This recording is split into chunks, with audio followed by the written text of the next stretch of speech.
दोस्तों स्वागत है आप सभी का आचार्य चैनल पर। आज है 18 मई 2021। तो आज की हमारी जो दैनिक शमशान की है, जो अब तक की जो ताज़ा तरीन खबरें हैं उनको लेकर के मैं आ गया हूं आप सभी के सामने। तो आज का जो सेशन है वो सभी प्रतियोगी परीक्षाओं के लिए अत्यंत महत्वपूर्ण होने वाला है। तो पूरी क्लास आप लोग देखिएगा। तो मैं आपको पूरा जो करंट अफेयर है वो एक एक करके सारे क्वेश्चंस कराने वाला हूँ। इसके साथ ही साथ मैं आपको इसमें जो है इसके जो करंट अफेयर होगा उसके साथ ही साथ इससे रिलेटेड स्टैटिक जीके का जो पोर्शन होगा उसको भी मैं कवर कराता चलूँगा। तो आप जो है पूरी क्लास को देखिएगा। मैं आपको पहले क्वेश्चन के साथ शुरुआत करूंगा। फर्स्ट क्वेश्चन मेरा यह है कि 2022 फीफा वर्ल्ड कप से उत्तर कोरिया ने हटने का फैसला किया। फीफा वर्ल्ड कप 2022 का आयोजन कहां होगा, ये आपको मुझे बताना है। देखो हुआ यह है कि 2022 का जो फीफा वर्ल्ड कप है वो कहाँ आयोजित होना था, वो यदि मैं आपको बता दूं तो कतर जो दोहा है वहाँ पर इसका आयोजन होना था। अब आप इस बात को सुनकर के बड़ा हंसेंगे कि इससे जो है हटने का देखो किसने फैसला किया है। उत्तर कोरिया जो छोटी आंखों वाला देश है, जो क्या जिसका जो सुल्तान है वो पागल एकदम जो किम जोंग उन जो है गोलू मोलू टाइप का, उसने कहा है कि हम जो है इससे हटने वाले हैं। आप ये देखिए, ये नहीं हटता तो जैसे ये फीफा वर्ल्ड कप जीत के ले आता, इस तरीके से जो है इसने हटने का फैसला किया। तो सबसे पहले उत्तर कोरिया फीफा वर्ल्ड कप 2022 से हट चुका है। तो इसका जो आयोजन होने वाला था वो कतर में आयोजन होने वाला था, ये आप ध्यान रखिएगा। मैं आपको बताऊंगा आगे। देखिए कतर में जो है 2022 का वर्ल्ड कप जो है इसका हमारा आयोजन होने वाला है। इसके अलावा 2018 का वर्ल्ड कप कहाँ हुआ था वो यदि आप जानना चाहें तो इसका जो आयोजन हुआ था वो रसिया में यानी कि रूस में हुआ था। इसको जीता किसने था, इसको फ्रांस की टीम ने जो है इसको जीता था। और इसके अलावा मैं आपको बता दूं 2026 का जो फीफा वर्ल्ड कप होगा वो उसका आयोजन कहाँ होगा। तो 3 देश इसके मिलकर के मेज़बानी करने वाले हैं, यूएसए, मैक्सिको एंड कनाडा। तो 3 देश जो हैं इसकी मिलकर के मेज़बानी करेंगे। 3 देशों में इसका आयोजन होने वाला है। तो 2022 का तो कतर फीफा वर्ल्ड कप में होने वाला है। इसके साथ ही साथ ये जो देश है उत्तर कोरिया, इसमें जो ओलंपिक है, जो टोक्यो ओलंपिक है हमारा, जो कि 2021 में आयोजन होने की संभावना है इसकी जुलाई से ही। तो होता है नहीं होता है देखने वाला होगा। लेकिन उत्तर कोरिया जो है ओलंपिक 2021 टोक्यो ओलंपिक से भी हट चुका है। तो टोक्यो ओलंपिक से हटने वाला भी पहला देश उत्तर कोरिया ही था।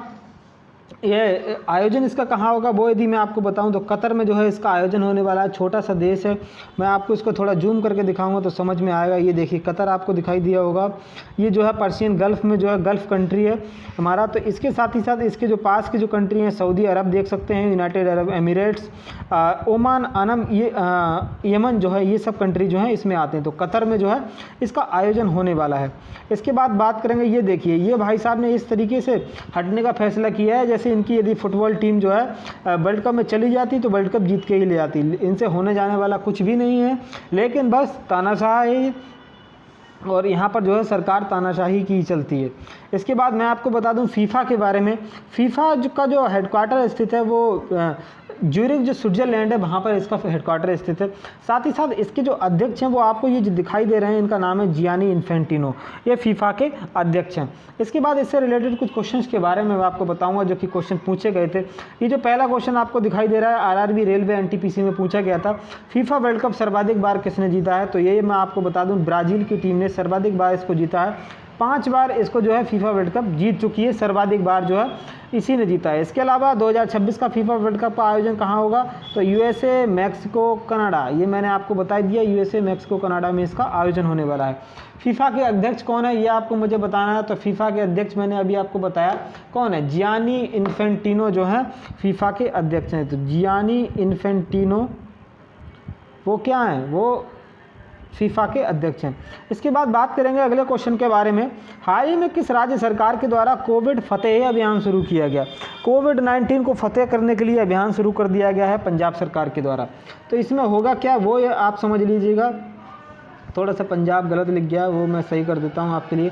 तो पंजाब सरकार के द्वारा जो है ये कोविड फतेह अभियान शुरू किया गया है। इसमें होगा ये जो ग्रामीण क्षेत्र है, ग्रामीण क्षेत्रों में कोविड-19 का प्रसार ना हो, इसको लेकर के इसको जो है शुरू किया गया है। कोरोना मुक्त पिंड अभियान है, उसके तहत जो है कोविड फतेह अभियान को जो पंजाब के मुख्यमंत्री हैं कैप्टन अमरिंदर सिंह, उनके द्वारा शुरू किया गया है। इसमें होगा ये कि जो हल्के लक्षण हैं कोविड-19 के जिनको भी, तो उनको जो है घर पर ही उपचार दिया जाएगा, घर पर ही जो मेडिसिन वगैरह उपलब्ध कराई जाएंगी। ऐसा अभियान जो है कोविड फतेह अभियान पंजाब सरकार के द्वारा शुरुआत की गई है। पंजाब सुर्खियों में रहा है, मैं बताऊँगा आपको क्यों सुर्खियों में रहा है। पहले आप देख लीजिएगा, ये जो आप पंजाब के मुख्यमंत्री हैं कैप्टन अमरिंदर सिंह जो हैं पंजाब के मुख्यमंत्री हैं। इसके अलावा पंजाब राज्य भी आप देख लीजिएगा, पंजाब राज्य जो है किस किस के साथ बॉर्डर पे सीमा साझा करता है वो भी आप समझ लेंगे तो अच्छा रहेगा। ये देखिए पंजाब जो है, पंजाब के ऊपर जम्मू कश्मीर है, इधर हिमाचल प्रदेश पड़ता है, इधर हरियाणा आ जाता है, इधर राजस्थान आ जाता है। और अंतर्राष्ट्रीय जो सीमा है वो पाकिस्तान के साथ पंजाब साझा करता है। पाकिस्तान जो पूरा हुआ करता था, ये पूरा इतना पाकिस्तान था, तो आधा पाकिस्तान जो है सॉरी पंजाब जो है पूरा इतना हुआ करता था, तो आधा पंजाब जो है पाकिस्तान में चला गया और आधा पंजाब भारत के पास है। तो पंजाब की राजधानी चंडीगढ़ है।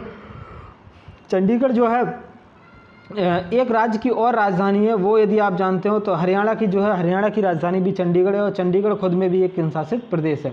तो इसके जो वास्तुकार थे चंडीगढ़ के वो ली कार्बूशियर थे। इसके अलावा चंडीगढ़ में जो लोकसभा की सीट्स हैं वो 13 लोकसभा की सीट्स हैं और राज्यसभा की सीट यहाँ पर 7 हैं और इसकी साथ विधानसभा की 117 सीट यहाँ पर उपलब्ध हैं।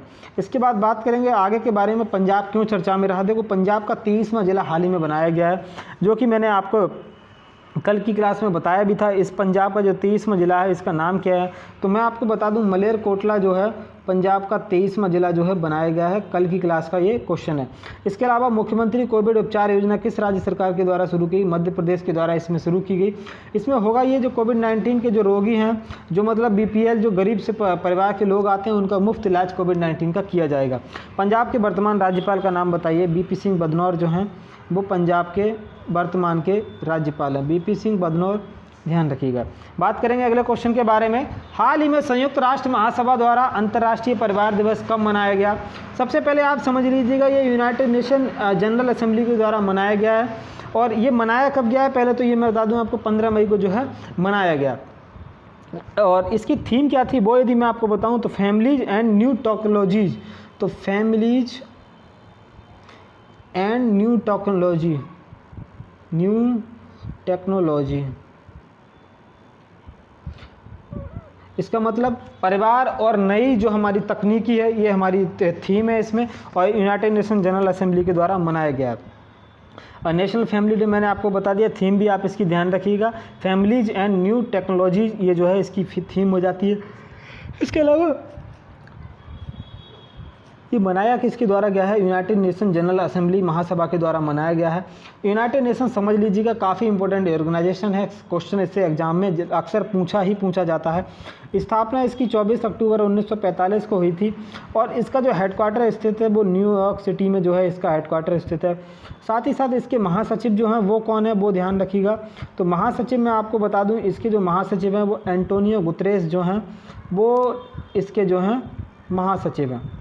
तो क्वेश्चन इससे रिलेटेड काफ़ी एग्जाम में पूछे गए थे। जो हाल ही में रेलवे का NTPC एग्जाम हुआ है उसमें काफ़ी क्वेश्चन यूनाइटेड नेशन ऑर्गेनाइजेशन से पूछे गए थे।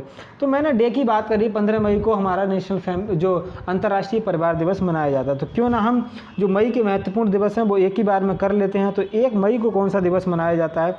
तो विश्व मजदूर दिवस जो है वो 1 मई को मनाया जाता है। आप ध्यान रखिएगा, वर्ल्ड लेबर डे जो इंटरनेशनल लेबर ऑर्गेनाइजेशन है इसके द्वारा इसको मनाया जाता है, क्योंकि इसकी स्थापना 1 मई 1919 को ही हुई थी। 1 मई 1919 को जो है इसकी स्थापना हुई थी। इसके साथ ही साथ इसका हेडक्वार्टर जेनेवा स्विट्जरलैंड में स्थित है। 3 मई को क्या मनाया जाता है? इस दिन मनाया जाता है विश्व प्रेस स्वतंत्रता दिवस। तो वर्ल्ड प्रेस फ्रीडम डे जो है 3 मई को मनाया जाता है। प्रेस की स्वतंत्रता को लेकर के डे 3 मई को मनाया जाता है। इसके अलावा मैं आपको बताऊं 8 मई को कौन सा डे मनाया जाता है? तो वर्ल्ड रेड क्रॉस डे जो है वो इसको मनाया जाता है। इस 8 मई को ही क्यों मनाया जाता है? तो रेड क्रॉस सोसाइटी के जो संस्थापक थे हेनरी डुनंट, उनका 8 मई को बर्थडे होता है, इसीलिए मनाया जाता है। हेनरी डुनंट को ही पहला शांति का नोबेल पुरस्कार भी दिया गया था। इसके अलावा बात करेंगे 11 मई को नेशनल टेक्नोलॉजी डे मनाया जाता है, राष्ट्रीय प्रौद्योगिकी दिवस। तो नेशनल टेक्नोलॉजी डे इसी दिन क्यों मनाया जाता है ये यदि आप जानना चाहें तो 11 मई 1998 को हुआ यह था कि पोखरण 2 जो हमारा ऑपरेशन शक्ति है, भारत का दूसरा परमाणु परीक्षण 11 मई 1998 को संपन्न हुआ था प्रधानमंत्री अटल बिहारी वाजपेयी जी के नेतृत्व में। मतलब अटल बिहारी वाजपेयी जी की सरकार थी, लेकिन इसका जो मिशन की अध्यक्षता थी वो डॉक्टर APJ अब्दुल कलाम जी के द्वारा की जा रही थी। तो 11 मई को भारत में राष्ट्रीय प्रौद्योगिकी दिवस मनाया जाता है। 15 मई को मैं आपको बता दूं, अभी मैंने बताया, विश्व परिवार दिवस जो कि मनाया जाता है। इसके अलावा 22 मई को ध्यान रखिएगा, विश्व जैव विविधता दिवस जो है वो मनाया जाता है। वर्ल्ड बायोडाइवर्सिटी डे जो है वो 22 मई को ही मनाया जाता है। देखो, सर्वाधिक जैव विविधता की यदि मैं बात करूं तो विश्व में जो है अमेजन वर्षा वन जो है वहाँ पर सर्वाधिक जैव विविधता जो है पाई जाती है, जिनको लंग्स ऑफ द अर्थ भी कहा जाता है। 31 मई को मनाया जाता है तंबाकू निषेध दिवस, तंबाकू नो टोबैको डे जो है वो हम यहाँ मनाया जाता है। देखो, भारत में तंबाकू सिखाया कौन था? भारत को तंबाकू की खेती करना किसने सिखाया? जो पुर्तगाली थे, ये सिखा के गए हैं भारत को तंबाकू की खेती जो है। अगला क्वेश्चन बात करेंगे, हाल ही में चर्चा में रही क्राइस्ट चर्च कॉल जो है किस देश की पहल है? तो मैं आपको बता दूं, जो क्राइस्ट चर्च जो कॉल पहल है वो किसकी पहल है, किस देश की पहल है? देखो, क्राइस्ट चर्च जो मस्जिद जो चर्च है ये चर्चा में रहा था। क्यों चर्चा में रहा था? आपको याद होगा, न्यूजीलैंड में हुआ क्या था, एक अटैक हुआ था इस चर्च पे जो है। तो जो व्यक्ति जिसने अटैक किया था ये जो था, ये आपको यदि याद हो तो ये कुछ समय पहले चर्चा में भी रहा था, तो फेसबुक पर ये लाइव आया था। उसके बाद इसने चर्च में दमादम गोलीबारी की थी। तो ये क्राइस्ट चर्च जो है वो आप देख सकते हैं न्यूजीलैंड में ये जो है स्थित है। तो इसको लेकर के जो है यहाँ की जो प्रधानमंत्री है जेसिका अर्डर्न, इन्होंने जो है फ्रांस में एक राजनीतिक सम्मेलन किया। तो ये चर्चा में इस वक्त क्यों आया है? क्योंकि इसकी जो है पहली वर्षगांठ जो है मनाई गई। तो पहली वर्षगांठ के जो मौका था तो उस पर जो है जेसिका अर्डर्न इन्होंने यहाँ पर जो है इसको सम्मेलन किया है। मतलब इसमें जो है आतंकवाद से जो है समाप्त करने को लेकर के इसमें संकल्प लिया गया था। तो इसकी वर्षगांठ दूसरी मनाई गई है, ध्यान रखिएगा। न्यूजीलैंड में ये स्थित, ये कौन है आपको देख लीजिएगा, जेसिका अर्डर्न न्यूजीलैंड की प्रधानमंत्री हैं। भारत में इस तरीके की प्रधानमंत्री होती नहीं है। भारत की जो पॉलिटिकल लीडर लेडीज़ में जो होती हैं वो आपको मिलेंगी मायावती टाइप की या ममता बनर्जी टाइप की। भारत में इस तरीके की नेता नहीं पाई जाती हैं लेडीज़ के अंदर, तो बिल्कुल भी नहीं। इसके अलावा न्यूजीलैंड के बारे में बात करेंगे। न्यूजीलैंड की जो राजधानी है वो वेलिंगटन जो है वो न्यूजीलैंड की राजधानी है। और न्यूजीलैंड जो स्थित है वो एक नया महाद्वीप, जो 8वां महाद्वीप खोजा गया है, वो जीलैंडिया जो है वो 8वां महाद्वीप है। इसके खोजने की संभावना जताई जा रही है। और न्यूजीलैंड के प्रधानमंत्री मैंने आज जैसा कि आपको बताया जेसिका अर्डर्न जो है यहाँ पर प्रधानमंत्री हैं। बात करेंगे अगले क्वेश्चन के बारे में। व्यक्तिगत संगठनों से मिलने वाली सहायता को ट्रैक करने के लिए नीति आयोग ने एक समर्पित पोर्टल स्थापित किया जो है। देखो, व्यक्तिगत संगठनों से जो कोविड-19 को लेकर के जो सहायता मिल रही है उसको लेकर के नीति आयोग ने ये कहा कि हम इसको लेकर के एक समर्पित पोर्टल जारी करेंगे जिससे कि पता लगाया जा सके कौन सा संगठन कितनी मदद हमको दे रहा है। तो कोवएड नाम का एक जो है पोर्टल है जो कि जारी किया गया है। तो कोवएड पोर्टल किसके द्वारा जारी किया गया है? नीति आयोग के द्वारा जारी किया गया, ध्यान रखिएगा। इसके अलावा अब नीति आयोग के बारे में, ये कोवएड पोर्टल है, आप देख सकते हैं। नीति आयोग के बारे में मैं आपको बताऊंगा इसकी स्थापना कब हुई थी। देखो, पहले भारत में होता यह था कि योजना आयोग हुआ करता था। तो योजना आयोग जब होता था तो योजना आयोग को हटा करके इन्होंने क्या किया कि नीति आयोग को लेकर के आ गए जब प्रधानमंत्री मोदी की सरकार बनी। तो योजना आयोग की जब स्थापना हुई थी तो 1950 में स्थापना हुई थी। तब इसके भी अध्यक्ष जो हैं प्रधानमंत्री मोदी, प्रधानमंत्री हुआ करते थे। मोदी कोई प्रधानमंत्री कोई भी रहे, अध्यक्ष प्रधानमंत्री ही रहने वाला है। तो योजना आयोग स्टार्ट हुआ था। तो पहली जो योजना हुई थी वो 1951 से 56 लेकर के जो है पहला पंचवर्षीय योजना चालू हुई थी। इसमें जो है कृषि पर ज़्यादा बल दिया गया था। लेकिन अब हुआ क्या वो समझिएगा। हुआ यह है कि नीति आयोग जो है 1 जनवरी 2015 को जो है नीति आयोग की स्थापना हो जाती। तो नीति आयोग की जब स्थापना हुई, देखो ये संवैधानिक आयोग बिल्कुल भी नहीं है। इसको सिर्फ एक आदेश के आधार पर बनाया गया है, ना तो ये संवैधानिक है और ना ये विधिक है। तो ये सिर्फ और सिर्फ एक सहकारी संघवाद पर काम करता है नीति आयोग। नीति निर्माण में, राज्य की नीति निर्माण होती है, इसमें जो है सहायता करता है। राज्य मतलब जो केंद्र और राज्यों के मध्य जो है भी जो है संवाद स्थापित करता है। साथ ही साथ इसके अध्यक्ष जो होते हैं वो प्रधानमंत्री होते हैं। तो प्रधानमंत्री जो भी रहेंगे, इस वक्त प्रधानमंत्री मोदी हैं, तो ये इसके अध्यक्ष हैं। इसके उपाध्यक्ष के बारे में यदि मैं बात करूं तो उपाध्यक्ष जो हैं वो राजीव कुमार जो हैं इसके उपाध्यक्ष हैं। और इसके जो सीईओ हैं, चीफ एग्जीक्यूटिव ऑफिसर जो हैं, वो यदि मैं आपको बता दूं तो अमिताभ कांत जो हैं वो चीफ सीईओ जो हैं इसके अभी हैं। तो ये ध्यान रखिएगा। इसके अलावा बात करेंगे अगले क्वेश्चन के बारे में। हाल ही में drug controller general of India ने कोवैक्सीन को 2 से 18 साल के बच्चों पर ट्रायल की मंजूरी दी। कोवैक्सीन का निर्माण किसके द्वारा किया जा रहा है? देखो, भारत के जो प्रधान वैज्ञानिक जो सलाहकार हैं विजय राघवन, उनका ये कहना है कि भारत में जो है कोविड-19 की तीसरी लहर आनी तय है। तो तीसरी लहर जो आएगी उसमें जो है बच्चों को प्रभावित करने की उम्मीद जताई जा रही है कि ये जो है बच्चों को प्रभावित ज़्यादा करेगी। तो इसी को लेकर के 2 से 18 साल तक के जो बच्चे हैं इन पर ट्रायल की मंजूरी दे दी गई है। जो कोवैक्सीन भारत की स्वदेशी वैक्सीन है, इसी को लेकर के मंजूरी दी गई है।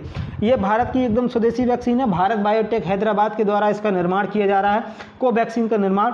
और drug controller general of India है, जो कि भारत में किसी भी ड्रग को यदि अनुमति दी जानी है तो ड्रग कंट्रोलर जो DGCI होता है, इसके द्वारा आपको अनुमति लेना आवश्यक होता है। यही जो है भारत में परमिट देता है। तो ये जो है किसके द्वारा बनाई जा रही है, तो भारत बायोटेक हैदराबाद के द्वारा इसका निर्माण किया जा रहा है, ध्यान रखिएगा। और ये जो है ट्रायल की मंजूरी इसको दी जा चुकी है 2 से 18 वर्ष की उम्र के बच्चों के लिए। कोवैक्सीन आप देख सकते हैं, इसको बनाया किसने, स्वदेशी वैक्सीन है जैसा कि मैंने आपको बताया।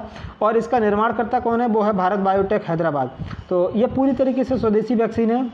और वैक्सीन जो है 2 तरीके की भारत में अभी तक लग रही थी, कोविशील्ड और कोवैक्सीन। तो कोवैक्सीन तो मैंने आपको बता दिया। कोविशील्ड जो है वो सीरम इंस्टीट्यूट पुणे इसको बना रहा है, जिसके CEO जो कि आधार पूनावाला हैं। और इसके जो है ऑक्सफोर्ड एस्ट्राजेनेका जो है इसके साथ मिलकर के इसको बना रहे हैं। इसके अलावा एक तीसरी वैक्सीन भी भारत में लगने जा रही है, उसका नाम है स्पुतनिक V। रूस की वैक्सीन है। रूस विश्व की सबसे पहली वैक्सीन ही स्पुतनिक है, क्योंकि विश्व में सबसे पहले यदि वैक्सीन किसने बनाई थी तो वो रूस ने बनाई थी। तो विश्व की पहली वैक्सीन स्पुतनिक V जो है वो रूस के द्वारा बनाई गई थी। इसकी जो है भारत में इसको अनुमति दी जा चुकी है। मई के आखिरी सप्ताह में जो है इसकी लगनी स्टार्ट भी हो जाएगी। इसके अलावा ये जो भी वैक्सीन है अब तक की जो मैंने आपको बताई, जैसे कोविशील्ड हो, कोवैक्सीन हो, चाहे स्पुतनिक V हो, ये सब वैक्सीन जो है वो डबल डोज हैं। मतलब इनकी जो है हमको 2 डोज लेनी ही पड़ेंगी। लेकिन एक सिंगल डोज वैक्सीन भी बन गई है। वो किसने बनाई है, वो ऐसी वैक्सीन बनाने की जो सफलता है वो रूस ने ही हासिल की है, जिसका नाम रखा गया है स्पुतनिक लाइट। ये सिंगल डोज वैक्सीन होने वाली है। इसका भी आने वाले समय में ये जो है आ जाएगी मार्केट में। तो ये जो है सिंगल डोज वैक्सीन होने वाली है। इसके अलावा बात करेंगे DRDO के द्वारा एक जो है T2DG एक ड्रग बनाई गई है। ये करेगी क्या, जो चाइनीज़ वायरस है हमारा, इसकी जो है ग्रोथ को रोकने में ये मदद करेगी। तो ग्रोथ इसकी नहीं होने देगी। तो 2DG जो है ये DRDO के द्वारा निर्मित है। तो DRDO की स्थापना 1958 में इसकी स्थापना हुई थी। नई दिल्ली में इसका हेडक्वार्टर है और G सतीश रेड्डी इसके अध्यक्ष हैं। इसके बाद बात करेंगे फाइजर वैक्सीन जो आपको दिखाई दे रही है। फाइजर वैक्सीन जो है इसका ज़्यादातर जो यूज है USA और कनाडा में किया जा रहा है। फाइजर वैक्सीन जो है जो 12 से लेकर के जो 15 वर्ष तक की बच्चे हैं, इनको जो है लगाने की अनुमति जो है इनके द्वारा दी जा चुकी है। ये फाइजर वैक्सीन पहली वैक्सीन है जो कि कनाडा में ऐसा करने वाला ऐसा पहला देश बना है। इसके बाद बात करेंगे, अगला क्वेश्चन है हमारा, हाल ही में फॉर्च्यून द्वारा जारी वर्ष 2021 में 50 महानतम नेताओं की सूची में शीर्ष स्थान पर कौन सा रहा है। मैं आपको बता दूं, जो फॉर्च्यून है, जो प्रतिष्ठित मैगजीन है, ये जो है महानतम नेताओं की सूची जारी करती है, जिसमें टॉप 5 में जो है 50 में जो है टॉप पे कौन रहा है वो यदि मैं आपको बता दूं तो इसमें जो न्यूजीलैंड की जो प्रधानमंत्री है जेसिका आर्डर्न, ये जो है इसमें टॉप पर रही हैं। इसके साथ ही साथ टॉप 10 में एकमात्र भारतीय हैं जो कि आधार पूनावाला हैं, जो कि आप जानते होंगे कौन है। ये सीरम इंस्टीट्यूट जो ऑफ इंडिया है, इसके जो है CEO हैं आधार पूनावाला, जो पहले जो आपको दिखाई दे रहे हैं। ये टॉप 50 में 10वें नंबर पर जो है आधार पूनावाला है। पहले नंबर पर जो है एकमात्र भारतीय हैं जो टॉप 10 में रहे हैं, आधार पूनावाला। इसके अलावा देखो जेसिका आर्डर्न जो हैं, ये आप देख सकते हैं न्यूजीलैंड की जो प्रधानमंत्री हैं, इनको नंबर 1 पे क्यों रखा गया है, क्योंकि कोविड-19 के खिलाफ जो जंग लड़ी इन्होंने, इतने युद्ध स्तर पर लड़ी थी कि वैसे पहली बात मैं आपको बता दूं, न्यूजीलैंड की जो जनसंख्या है वो बहुत ज़्यादा कम है, 2.5 लाख जनसंख्या, मुझे एग्जैक्ट याद नहीं है, लेकिन जनसंख्या जो है इनकी काफ़ी कम है। तो इसको लेकर के इन्होंने कोविड-19 को अच्छे से टैकल किया है। तो ये जो है जेसिका आर्डर्न, तो इन्होंने कोविड-19 से न्यूजीलैंड को पूरी तरीके से मुक्त कर लिया है, काफ़ी खुश हैं। तो इनको जो है लेकर के इसको अवार्ड दिया गया है। जो अवार्ड क्या है, एक तरीके से फॉर्च्यून की जो लिस्ट है उसमें नंबर 1 पे रखा गया है। इसी में जो आधार पूनावाला आपको दिखाई दे रहे होंगे, सीरम इंस्टीट्यूट ऑफ इंडिया, इसके CEO जो हैं वो आधार पूनावाला जी हैं। इसके अलावा न्यूजीलैंड, जैसा कि आप देख सकते हैं, न्यूजीलैंड जो ग्रीन कलर का आपको दिखाई दे रहा है, ऑस्ट्रेलिया के नीचे जो है ये न्यूजीलैंड आ जाता है। तो जो 8वां महाद्वीप जिसकी उम्मीद जताई जा रही है कि जीलैंडिया जो है 8वां महाद्वीप हो सकता है, तो न्यूजीलैंड की जो राजधानी है वो वेलिंगटन जो है यहाँ की राजधानी है।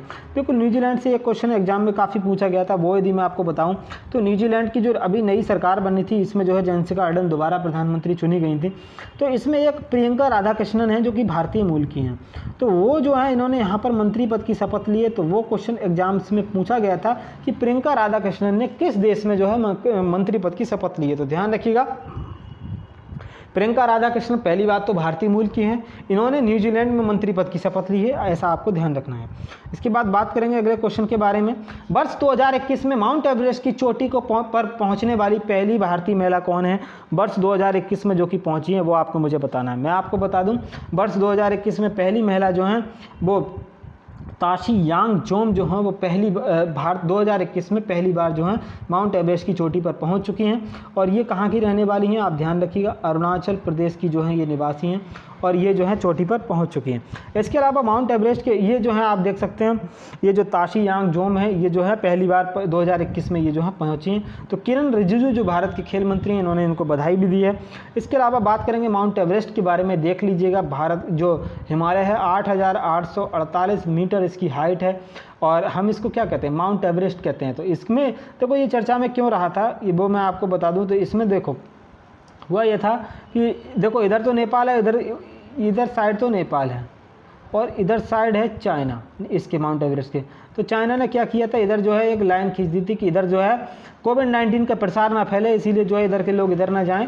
तो इसको लेकर के इसने कहा था कि चाइना ने जो है कोविड-19 का ही जनक उसी ने कह दिया कि हम जो है एक कोविड-19 को रोकने के लिए माउंट एवरेस्ट पे ही लाइन खींच दे रहे हैं। ऐसा करने वाला चीन था। इसके अलावा मैं आपको बताऊँ, आगे चलते हैं, कोई ये जो है अभी मैंने ताशी यांगजोम जो है वो देख सकते हैं इस तरीके की जो पर्वतारोही है, इन्होंने जब वहाँ पर ध्वजारोहण किया था तो कुछ इस तरीके का दृश्य था। इसके अलावा 1953 में पहली बार माउंट एवरेस्ट पर जो चढ़े थे वो आपको दिखाई दे रहे हैं। एक तो हैं एडमंड हिलेरी और दूसरे हैं तेंजिंग नोर्गे। ये दो लोग जो हैं वो पहली बार माउंट एवरेस्ट पर चढ़े थे, ये जो हैं देख सकते हैं 1953 में। इसके अलावा पहली भारतीय महिला कौन थी वो यदि आप जानना चाहें तो वो बछेंद्री पाल थी जो कि माउंट एवरेस्ट पर चढ़ी थी। इसके अलावा पहली दिव्यांग महिला वो मैं आपको बता देता हूँ, पहली दिव्यांग महिला जो है वो अरुणिमा सिन्हा थी, वो जो है माउंट एवरेस्ट पर चढ़ी हैं। अरुणिमा सिन्हा जिनको प्रधानमंत्री मोदी जी वो आशीर्वाद दे रहे हैं। ये दिव्यांग महिला हैं, इनके साथ दुर्घटना ये हुई थी कि ट्रेन में जा रही थी, चलती ट्रेन से इनको गुंडों ने फेंक दिया था। उसके बाद भी इन्होंने हार नहीं मानी। इनके जज्बे को सलाम करते हैं हम लोग कि इन्होंने जो है पैर ना होने के बावजूद भी दुनिया की सबसे ऊंची चोटी माउंट एवरेस्ट 8,848 मीटर की ऊंचाई इसको इन्होंने फतेह किया। तो इनको एक बार सलाम तो बनता ही है। अगला क्वेश्चन बात करेंगे, हाल ही में अमेरिकी राष्ट्रपति जो बाइडेन ने व्हाइट हाउस का वरिष्ठ सलाहकार के पद पर किसे नियुक्त किया है? देखो अमेरिका का जब से ये नया प्रतिनिधिमंडल जो इनका नया जो सरकार चुनी गई है, आपने देखा होगा रोज डेली ना डेली कोई ना कोई सुनने में आता है कि भारतीय मूल का यहाँ पर जरूर कोई ना कोई बैठा रहता है। राष्ट्रपति को छोड़ दो तो उपराष्ट्रपति भी यहाँ पर भारतीय मूल की हैं। राष्ट्रपति छोड़ दीजिएगा, बस उपराष्ट्रपति जो कि कमला हैरिस भारतीय मूल की ही हैं, पहली दक्षिणी एशियाई हैं जो कि जो अमेरिका में उपराष्ट्रपति चुनी गई हैं। तो आप देख सकते हैं अमेरिकी राष्ट्रपति जो बाइडेन ही बस रह गए हैं जो कि भारतीय नहीं है, बाकी यहाँ पर पूरा जो मंत्रिमंडल है वो भारतीय होता जा रहा है। तो इसमें जो है जो बाइडेन ने व्हाइट हाउस का वरिष्ठ सलाहकार के पद पर जो चुना गया वो नीरा टंडन को चुना गया है। कमला हैरिस जो कि आप देख सकते हैं 49वें नंबर की उपराष्ट्रपति जो कि चुनी गई हैं। इसके साथ ही साथ मैं आपको बता दूँ विवेक मूर्ति जो है यहाँ पर अमेरिका के सर्जन जनरल चुने गए थे। भव्य लाल मैं आपको बता दूँ नासा में कार्यवाहक जो है नासा की कार्यवाहक प्रमुख भी जो बाइडेन ने चुनी थी। तो जो अमेरिका है उसमें भारतीय मूल के लोगों का जो है बहुत ही ज़्यादा बड़ा योगदान है जो कि आप देख सकते हैं।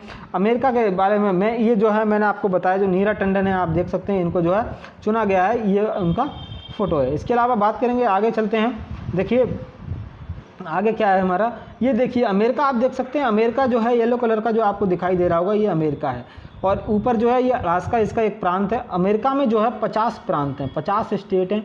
तो यहाँ जो सीनेट होता है जो इनका उच्च सदन होता है, सीनेट में इनका हर एक में 2 सीट होती हैं। तो टोटल सीनेट में जो सीट्स हैं सीटों की संख्या 100 सीट है। तो सीनेट जो है विश्व का सर्वाधिक जो सबसे ज़्यादा जो शक्तिशाली सदन है ऊपरी सदन वो सीनेट है।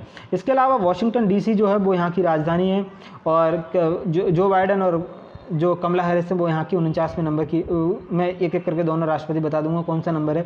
इसके अलावा USA और कनाडा जो बॉर्डर है वो 49 डिग्री जो नॉर्थ रेखा है वो इसको अलग करते हैं। इसके अलावा आप देख सकते हैं इसके जो राष्ट्रपति हैं 46वें नंबर के राष्ट्रपति चुने गए थे। जो बाइडेन 49वें नंबर की उपराष्ट्रपति चुनी गई थी कमला हैरिस। यहाँ पर जो शपथ ली जाती है वो 20 जनवरी को शपथ लेते हैं अमेरिका में राष्ट्रपति और उपराष्ट्रपति दोनों ही लोग। डोनाल्ड ट्रंप जानते होंगे पहले ही भाग गए थे यहाँ से, इनका शपथ समारोह भी इन्होंने नहीं देखा था, इतने जरेटे थे देख ही नहीं पाए। बात करेंगे आगे 5 ग्रेट लेक ऑफ अमेरिका के बारे में बताऊंगा जो कि जब आप जो है इनको जो सैटेलाइट के द्वारा जब देखा जाता है तो कुछ इस तरीके की तस्वीर जो है नज़र आती है।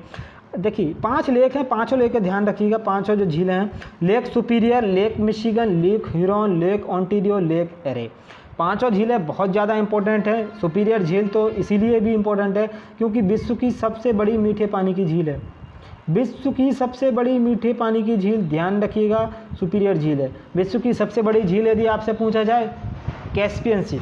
विश्व की सबसे बड़ी खारे पानी की झील, बैकाल झील। विश्व की सबसे बड़ी मीठे पानी की झील, सुपीरियर झील। ध्यान रखिएगा। 5 ग्रेट लेक ऑफ अमेरिका हैं। क्वेश्चन एग्जाम में डायरेक्ट पूछा गया था 5 ग्रेट लेक ऑफ अमेरिका में कौन कौन शामिल है या नहीं है, कोई भी क्वेश्चन बना के पूछा जा सकता है।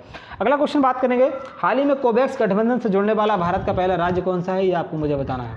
मैं आपको बता दूं कोवैक्स गठबंधन बनाया क्यों गया है, पहले ये समझ लीजिएगा। इसका उद्देश्य ये है कि पूरे विश्व में, होल वर्ल्ड, टोटल पूरे वर्ल्ड में कोने कोने में जो है टीकाकरण हो सके, वैक्सीनेशन हो सके, ऐसा करने के लिए जो है WHO के द्वारा ऐसी पहल जो है बनाई गई है। तो कोवैक्स गठबंधन जो है WHO के द्वारा बनाया गया है। विश्व के हर कोने में जो है वैक्सीन उपलब्ध कराई जा सके, कोई भी गरीब देश हो, कोई भी तबका कैसा भी देश हो, उसमें जो है उपलब्ध कराई जा सके। तो इसमें जो है पंजाब पहला राज्य है जो भारत का जो है पहला राज्य बना है जो कि इसमें जुड़ चुका है। पहला इसकी जो पहल है इसके द्वारा जो जुड़ चुका है। इसके अलावा जो पहला देश जो है इसमें जो मदद पाने वाला वो घाना है, जिसमें पहला जो अफ्रीकी देश है जिसने जो है कोवैक्स गठबंधन के तहत जो है वैक्सीन को प्राप्त किया है। इसके बाद बात करेंगे, पंजाब के मुख्यमंत्री आपको दिखाई दे रहे हैं, कैप्टन अमरिंदर सिंह जो हैं, ये पंजाब के मुख्यमंत्री हैं। ये जो हैं कोवैक्स जो गठबंधन है इसमें जो है शामिल हो चुके हैं। इसके बाद बात करेंगे WHO के बारे में, ध्यान से सुनिएगा। WHO विश्व स्वास्थ्य संगठन जो कि 7 अप्रैल 1948 को इसकी स्थापना हुई थी। 7 अप्रैल को ही विश्व भर में विश्व स्वास्थ्य दिवस भी मनाया जाता है। हेडक्वार्टर इसका जिनेवा स्विट्जरलैंड में स्थित है। साथ ही साथ इसके जो अध्यक्ष हैं टेड्रोस एडोनहाम जो हैं वो इसके अध्यक्ष हैं। लेकिन इससे एक क्वेश्चन और जो है एग्जाम में पूछा जाता है, देखो इसको कार्यकारी जो इसके अध्यक्ष हैं वो बने हुए हैं डॉक्टर हर्षवर्धन। ये बहुत इंपॉर्टेंट क्वेश्चन है, डॉक्टर हर्षवर्धन इसके कार्यकारी अध्यक्ष हैं। इसके अलावा इसके पहले CEO कौन बनाए गए, वो बनाए गए हैं अनिल सोनी जी। तो ये जो है ये भी काफ़ी इंपॉर्टेंट क्वेश्चन है। WHO वर्ल्ड हेल्थ ऑर्गेनाइजेशन कोविड-19 के चलते बहुत चर्चा में रही है, बहुत सुर्खियों में रही है। हर दिन कोई ना कोई हमें क्वेश्चन इसका WHO का पढ़ना ही पड़ता है। तो आप इसको ध्यान रखिएगा, कब स्थापना हुई, कहाँ हेडक्वार्टर है, सब कुछ इससे रिलेटेड आपको ध्यान रखना है, इसीलिए आप इसको समझ के रखिएगा। आज का टॉपिक ऑफ द डे हमारा भारतीय नागरिकों के मौलिक अधिकार जो कि हम पढ़ रहे थे। आज इसमें हम जो है थोड़ा आपको आर्टिकल्स के बारे में बताएंगे, कौन कौन से आर्टिकल किससे रिलेटेड है, कहाँ आर्टिकल इनको दिया गया है, सभी चीज़ों के बारे में हम आपको बताने वाले हैं। तो आइए चलिए शुरू करते हैं। भारतीय नागरिकों के मौलिक अधिकार जो कि हमको संविधान से मिले हुए हैं, किसी के हमको दिए नहीं हैं, ये संविधान से हमको मिले हुए हैं, नागरिकों के मौलिक अधिकार हैं, इनको हमसे कोई भी नहीं छीन सकता है। इसकी जो अवधारणा है वो संयुक्त राज्य अमेरिका USA से ली गई थी और जो संविधान का भाग 3 है इसमें इनको रखा गया है। तो इनको जो है भाग 3 जो है इसको संविधान का मैग्ना कार्टा जो है वो मौलिक अधिकारों को ही कहा जाता है। इसके अलावा हम मौलिक अधिकार जो है जब लागू हुए थे तो 7 तरीके के मौलिक अधिकार होते थे, लेकिन अब जो मौलिक अधिकारों की संख्या है वो 6 मौलिक अधिकारों की संख्या बची है। अनुच्छेद 12 से लेकर के 35 तक आता है, ध्यान रखिएगा। सारे मैं आपको बता दूंगा, एक एक करके आर्टिकल भी बताऊंगा आज। तो आइए चलिए शुरू करते हैं। सबसे पहले मैं आपको बता दूं इसके अलावा देखो पहला जो है समता का अधिकार होता है। समता का अधिकार मतलब इसमें जो है समानता का अधिकार रहेगा, किसी के साथ भी कोई भी भेदभाव नहीं किया जाएगा। तो इसमें जो है अनुच्छेद 14 से लेकर के 18 तक आता है। आर्टिकल सभी समझ लीजिएगा, सारे मैं बताने वाला हूँ। अनुच्छेद 14 क्या है, इसमें यह होता है कि विधि के समक्ष जो है समता होने वाली है। तो विधि के समक्ष समता होगी, इसमें जो है किसी के साथ भी कोई भेदभाव नहीं किया जाएगा। राज्य जो है सभी के लिए एक समान कानून बनाएगा, ना कि किसी के लिए कम वाला, ना कि किसी के लिए ज़्यादा वाला। एक समान लागू होना चाहिए, एक समान कानून बनना चाहिए, ऐसा अनुच्छेद 14 कहता है। उसके बाद अनुच्छेद 15 हमारा ये कहता है, ध्यान से सुनिएगा, आप किसी के भी साथ धर्म, नस्ल, जाति, लिंग भेदभाव मतलब जन्म स्थान, इनके आधार पर जो है भेदभाव नहीं कर सकते हैं। किसी भी व्यक्ति के साथ आप धर्म, जाति, लिंग, जन्म स्थान, इन सब चीज़ों के आधार पर जो है भेदभाव नहीं कर सकते। तो ये अनुच्छेद 15 हमारा कहता है। इसके अलावा हम बात करेंगे अनुच्छेद 16 के बारे में। अनुच्छेद 16 हमारा ये कहता है कि हमको जो है जो अपॉर्चुनिटी मिलने वाली है, जो भी हमको रोजगार के मामले में जो अपॉर्चुनिटी मिलेगी उसमें जो है हम सबको बराबर का अधिकार मिलना चाहिए भाई। जो equality of matter of opportunity जो है होनी चाहिए। जो लोग भी रोजगार के अवसर जो हैं वो सबको जो है बराबर ही मिलना चाहिए। लेकिन इसमें अपवाद क्या है, आप समझ सकते हैं, आरक्षण इसमें अपवाद है। तो आरक्षण जो लोगों को दिया गया है वो अनुच्छेद 16 में जो एक तरीके का अपवाद है। जैसे महिलाओं को जो है वरीयता दी जाती है, कुछ जगह आरक्षण के तहत जो है कुछ वर्गों को, विशेष वर्गों को वरीयता दी जाती है, तो ये जो है इसका अपवाद भी है। इसके अलावा मैं आपको बताऊंगा अनुच्छेद नंबर 17 के बारे में, ध्यान से सुनिएगा। अनुच्छेद 17 क्या कहता है? देखो, अनुच्छेद 17 हमारा ये कहता है कि इसमें जो है आप छुआछूत, अस्पृश्यता का अंत होना चाहिए। आप जो है छुआछूत नहीं कर सकते। यदि आप छुआछूत करेंगे तो न्यायालय में जो है आपके खिलाफ कार्रवाई की जा सकती है। बात करेंगे अनुच्छेद 18 के बारे में। अनुच्छेद 18 हमारा ये कहता है कि इसमें जो है उपाधियों का अंत किया जाएगा। मतलब जो आपको उपाधियाँ मिली हुई हैं उनका अंत होगा। इसका मतलब ये है, समझिएगा ध्यान से, जैसे भारत रत्न सचिन तेंदुलकर को मिला हुआ है, तो ये ऐसे नहीं कर सकते कि अपने नाम के आगे लिखवा लें भारत रत्न सचिन तेंदुलकर पधार रहे हैं, ऐसा बिल्कुल भी नहीं हो सकता। इसमें जो है मान लो जैसे जो नेशनल अवार्ड दिए जाते हैं, पद्म अवार्ड दिए जाते हैं, तो ये अपने नाम के आगे पद्म विभूषण, पद्म श्री, पद्म भारत रत्न, ये सब यूज नहीं कर सकते हैं। ऐसा जो है अनुच्छेद 18 में लिखा गया। तो मैंने आपको क्या बताया? मैंने आपको बताया आपको सबसे पहले समता का अधिकार, जो कि अनुच्छेद 14 से लेकर के 18 तक था। आप इनको समझ के रखिएगा, ध्यान से रखिएगा। समता का अधिकार है, ये 14 से लेकर के 18 तक है। इसके बाद अगला बात करेंगे स्वतंत्रता का अधिकार। स्वतंत्रता का अधिकार आपको समझना चाहिए, देखो ढंग से समझेंगे इसको। अनुच्छेद 19 से लेकर के 22 तक जो है इसमें आता है, तो ये थोड़ा सा बड़ा है, इसको समझने में थोड़ा टाइम लग सकता है आपको। अनुच्छेद 19 में आपको बता दूं इसमें है क्या। इसमें जो है 6 तरह की स्वतंत्रताओं का अधिकार है, मतलब बोलने की स्वतंत्रता है, हर तरह की स्वतंत्रता जो है हमको 19 में दी गई है। तो 19 का अनुच्छेद, अगर 19 का आर्टिकल अगर 1 की मैं बात करूँ तो वो क्या है वो आप समझ लीजिएगा। 19 का 1 में हमें है कि बोलने की स्वतंत्रता है, आप कितना भी बोलिए भौंकिए, आप कुछ भी चिल्लाइए, कोई समस्या नहीं है, लेकिन आप कोई भी राष्ट्र विरोधी गतिविधि में शामिल नहीं होने चाहिए, इसमें शर्त है। इसके अलावा बात करेंगे 19 का 2 हमारा क्या कहता है। 19 का 2 हमारा ये कहता है यदि आप बोल रहे हैं तो शांतिपूर्वक जो है हथियारों के साथ एकत्रित हो सकते हैं, सभा कर सकते हैं, कोई समस्या की बात नहीं है। इसी तहत पे जो है सभा करी जाती है। तीसरा हमारा कहता है कि आप जब सभा कर रहे हैं तो संघ भी बना लीजिए, पार्टी बनाना चाहते हैं पार्टी बना लीजिए। चौथा हमारा कहता है आपको विचरण करने का पूरा अधिकार है, कहीं पर भी देश में कहीं पर भी आप विचरण कर सकते हैं, कोई समस्या की बात बिल्कुल भी नहीं है। पाँचवा हमारा 19 का 5 हमारा ये कहता है कि आप जो है कहीं पर भी जा कर के बच सकते हैं, कोई किसी से आपको रोकने वाला नहीं है। लेकिन इसमें कुछ अपवाद पहले थे जम्मू कश्मीर, लेकिन अब बिल्कुल भी नहीं है, क्योंकि जम्मू कश्मीर में पहले आप जा कर के नहीं बच सकते थे, आप जा कर के बच सकते हैं। और छठा नंबर हमें ये कहता है आप कहीं पर भी जाकर किसी भी तरीके का व्यापार कर सकते हैं, कोई समस्या की बात नहीं है। ये अनुच्छेद 19 था जो कि थोड़ा सा बड़ा था। इसके बाद बात करूँगा अनुच्छेद 20 के बारे में। अनुच्छेद 20 क्या कहता है? 20 हमारा ये कहता है कि अपराधों के लिए कुछ जो है दोष सिद्धि के संबंध में संरक्षण है। मतलब ये होता है इसमें आदि आपने कोई भी एक अपराध कर दिया है तो आपको उसके लिए एक बार ही सज़ा मिलेगी। ये नहीं है आपने 1 मर्डर किया तो आपको 2 बार यहाँ भी सज़ा मिल गई, वहाँ भी सज़ा मिल गई, ऐसा जो है नहीं हो सकता है। तो ये अपराध के समय जो है दोष सिद्धि के संबंध में संरक्षण है। इसके अलावा बात करेंगे अगला जो है हमारा 20 के बाद हमारा जो अनुच्छेद 21 है। 21 में आपको बता दूं जीवन जीने का अधिकार है हमें, इसमें right to life and personal liberty जो है वो हमारा 21 में ही आता है। जीवन जीने का हमें अधिकार है, हम जो है जीवन जी सकते हैं। तो इसको लेकर के जो है हमारा अनुच्छेद 21 में आता है प्राण एवं दैहिक स्वतंत्रता। किसी भी व्यक्ति आपको जो है पूरी निजता और जो आपकी प्राइवेसी है उसका पूरा सम्मान किया जाएगा, अनुच्छेद 21 ऐसा कहता है। इसमें एक संशोधन किया गया था, अनुच्छेद 21A इससे जोड़ा गया था। इसमें संशोधन क्या किया गया था? 86वां संविधान संशोधन आया 2002 में, इसमें शिक्षा का अधिकार जोड़ दिया गया था। तो 6 से 14 वर्ष की जो आयु के बच्चे हैं उनको जो है शिक्षा मिलने का अधिकार है, ऐसा अनुच्छेद 21A से जोड़ा गया था। इसके अलावा अनुच्छेद 22 के भी बारे में बता देता हूं आपको। 22 क्या कहता है? 22 हमारा ये कहता है कुछ दशाओं में गिरफ्तारी की जा सकती है। जैसे कहीं पर भी मान लीजिए कोई दंगा होने वाला होता है, दंगा फसाद अगर थोड़ा सा भी शक होता है तो पुलिस क्या करती है, वहाँ के मास्टरमाइंड लोगों को पहले ही उठा लेती है। तो वो ऐसा कैसे करती है? तो उसको अनुच्छेद जो 22 है भारतीय संविधान का, उससे उसको पावर मिलती है कि वो जो है उनको उठा सकता है।